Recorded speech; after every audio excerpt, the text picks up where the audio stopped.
Halo, assalamualaikum warahmatullahi wabarakatuh. Selamat datang kembali di channelnya Pekerja Migran Indonesia.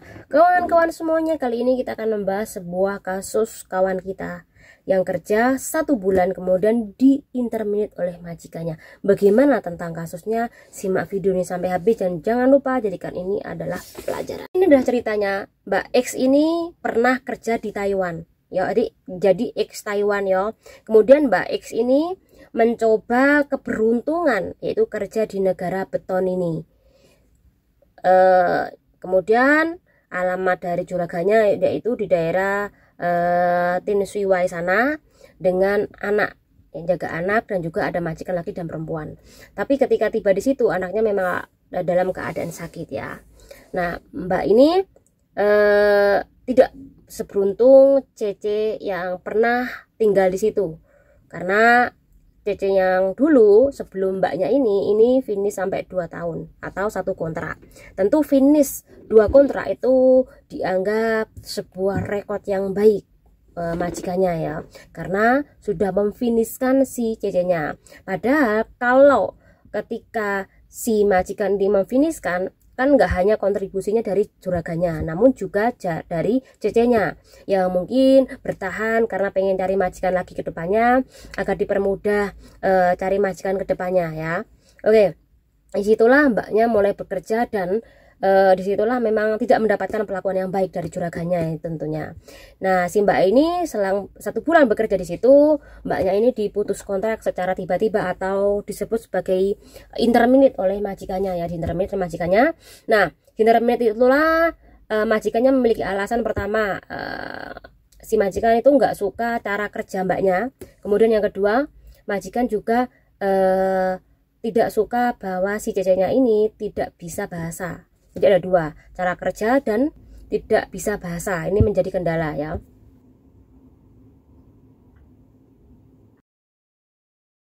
Oke, kasusnya adalah pemutusan kontrak yang tidak layak.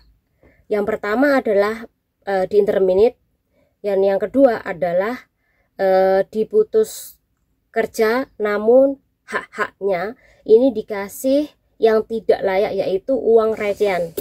Jadi uang recehan seperti ini ya, uang recehan seperti ini di dalam box, kemudian disuruh menghitung sendiri ya. Ini tentu nggak layak banget bagi PRT ya. Kemudian yang kedua adalah jumlah uang itu ya, selepas diputus kontrak kerja dengan cara interminate, kemudian juga disuruh ngitung recehan itu malam-malam.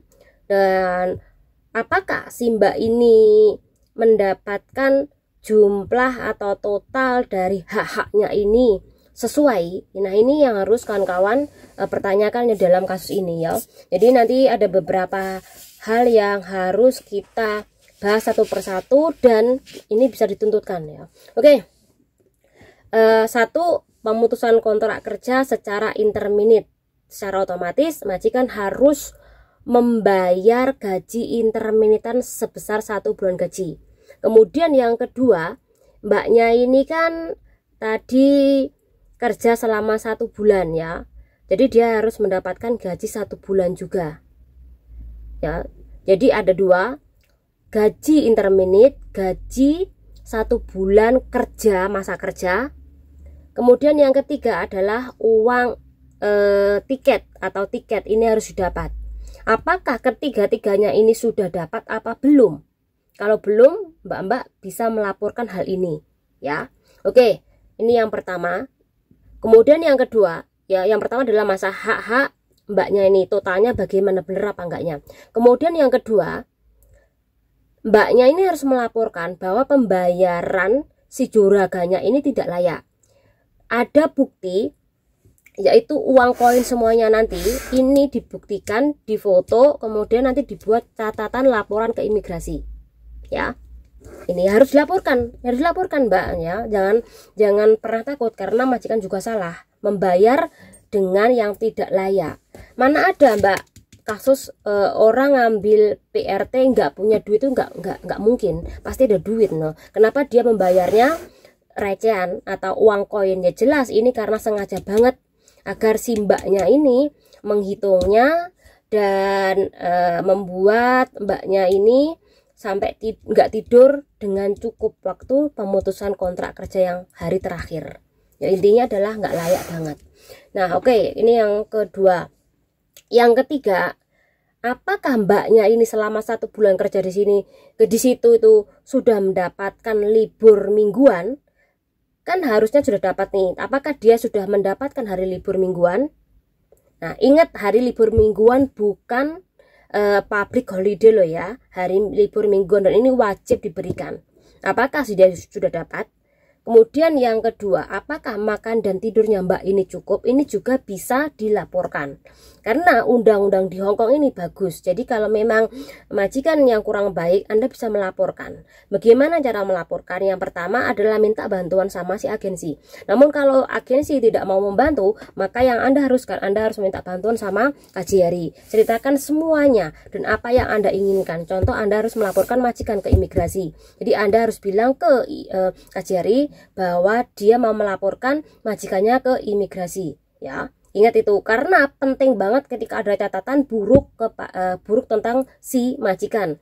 Kalau ada catatan buruk tentang majikan, mbak-mbak nanti kalau cari majikan lagi dipermudah, nggak usah harus pulang ke tanah air ya. Karena ibaratnya adalah Anda memiliki ibaratnya tidak baik, riwayat yang tidak baik dari majikan pertama, dan Anda benar karena Anda ada buktinya, istilah seperti itu. Oke, selepas KJRI ini Anda juga bisa minta ke organisasi. Jadi mbak-mbak silakan cari di Google, ketik organisasi Hong Kong yang berbasis Indonesia, banyak banget ya itu.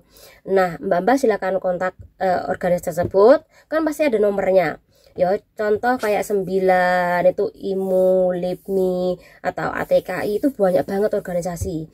Nah, organisasi itulah yang bagus banget membantu kawan-kawan yang kena masalah. Jadi mbaknya bisa lapor ke organisasi tersebut agar nanti kasus mbaknya ini dihandle, kemudian ibaratnya mbaknya ini kalau nggak tahu apa-apa bisa didampingi, karena organisasi itu juga memiliki basis yang luas sekali ya.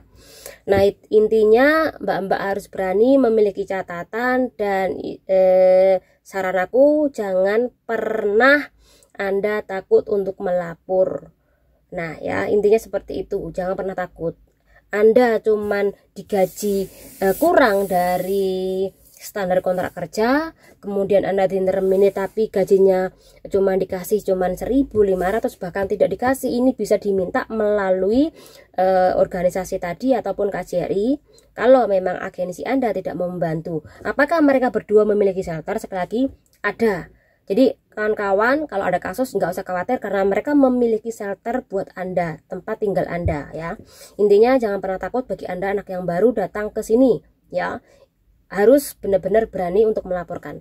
Nah, itu aja informasinya, semoga bermanfaat buat kawan-kawan semuanya. Saya Nanduri, wassalamualaikum warahmatullahi wabarakatuh.